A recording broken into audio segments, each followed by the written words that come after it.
నాన్న, తాత బాగా సంపాదించాడు అనుకున్న వాళ్ళు తిరుగుతూ ఉంటారు. అదంతా వాళ్ళ వాళ్ళ శ్రద్ధ మీద ఆధారపడి ఉంటుంది. కానీ ఏమిటంటే ఇక్కడ గుర్తుంచుకోవాలి పేరెంట్స్. మనం లక్షలు పోసి పెద్ద పెద్ద కాన్వెంట్‌లో చదివించినా సరే, సంస్కారం మాత్రము నేర్పరు. సంస్కారము తల్లిదండ్రులే నేర్పాలి. నేర్పాలంటే ముందు తల్లిదండ్రులకు సంస్కారం ఉండాలి.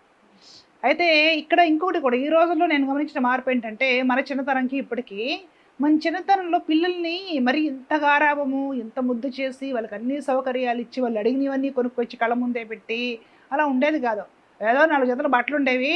ఏదో కడుపుకంత పెట్టేవాళ్ళు, స్కూలుకి పోయి రావడం అంతే. పండగకి పండగకి ఏదైనా కొనివ్వడము. ఏదో పుట్టినరోజు. ఇప్పుడు అలా కాకుండా పిల్లల్ని అతిగా ముద్దు చేయటం, అతిగా గారాబం చేయడం, వాళ్ళు అడిగినా కూడా ఏదో ఒక్కగానొక్క బిడ్డ, ఇద్దరు పిల్లలు, మనిద్దరం సంపాదిస్తున్నాం వాళ్ళ కోసమే కదా అని అన్నీ వాళ్ళకి అమర్చడం కూడా తప్పండి. ఎందుకంటే వాళ్ళకి వస్తువు విలువ తెలియదు.